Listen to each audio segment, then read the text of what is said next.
Hello YouTube and welcome to my channel. This is Prime Productions, a new YouTube channel, so please bear with me as I figure things out.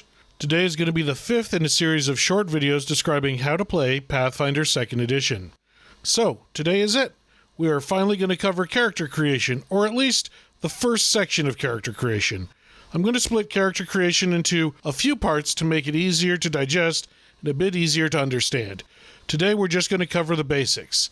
That is to say, I'm first going to come up with a character concept, and second, going to go through the ABCs of character creation.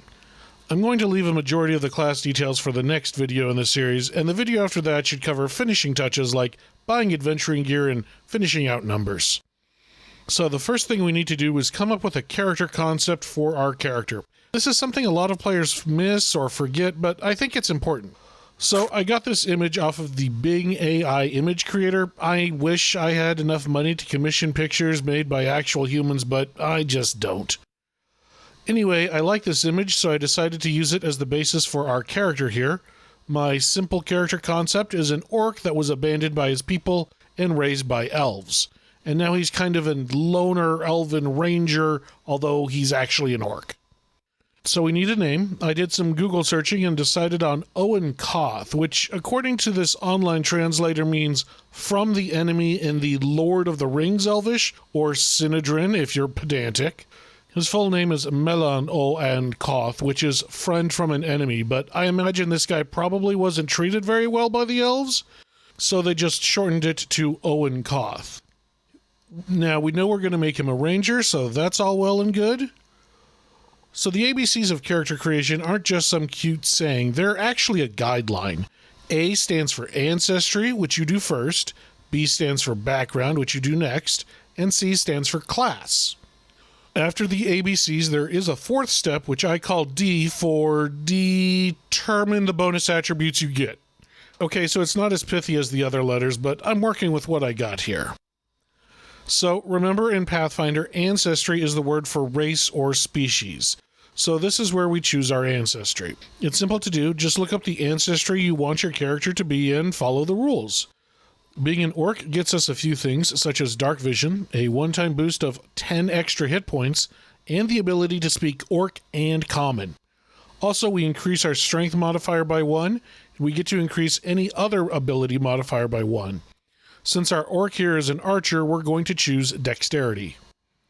One big thing to remember is that at each step of character creation, that is each A, B, C, D, you cannot increase an attribute more than once per step. Since orc gives us a bonus to strength, we couldn't have used our free increase to pile in on strength again. When we reach the next stage, background, we could increase strength once more, but not twice more. As part of our ancestry, we get to choose a heritage, which is like a sub-race if you're coming from Dungeons & Dragons. Simply look up heritages for the ancestry you've chosen and pick one. There are a lot to choose from, but I'm going to choose Rainfall Orc, which gives us a bonus to climb and swim checks and a bonus to resisting disease. Our Orc Ranger probably didn't spend much time in elven cities so much as exploring elven forests. The last part of filling out our ancestry is that we pick an ancestry feat, which is like another little bonus for being from our ancestry.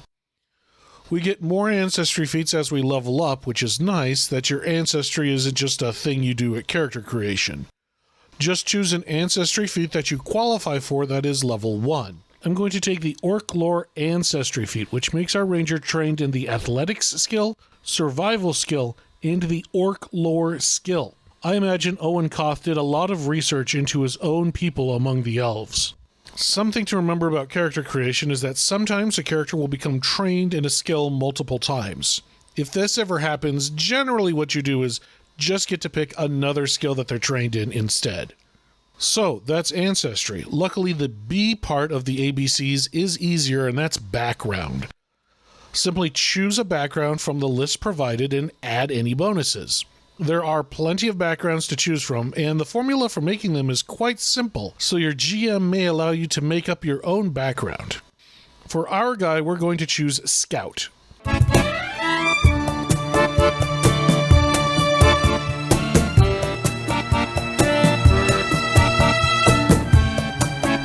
Scout boosts up either Dexterity or Wisdom. We'll choose Dexterity, and it boosts up one other attribute. Remember, we can't boost the same attribute twice during any single step, including background.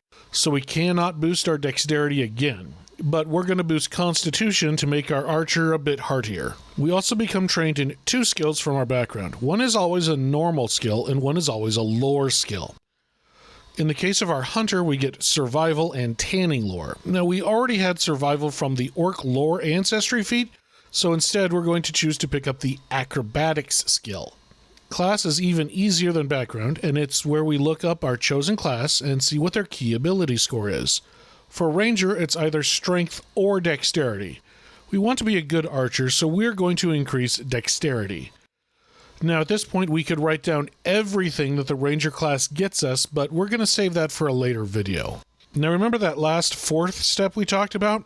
Well, in this step, we choose 4 ability scores and increase them all by 1. And remember, we can't double up on the same score in this step.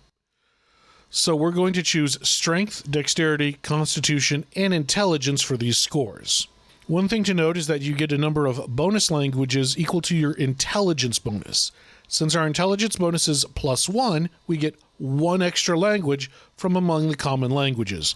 We're going to choose, obviously, Elven because of our Elven background. And that's it. That's the first part of character creation done. Next time we'll talk about writing down everything that our class gets us, but for now, that's it for the video. If you made it to the end of the video, thank you. You may not know this, but YouTube tracks if you actually finish a video or not, so thank you for watching all the way to the end.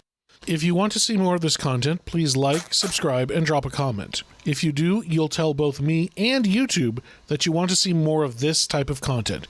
Thank you, good luck, and happy gaming!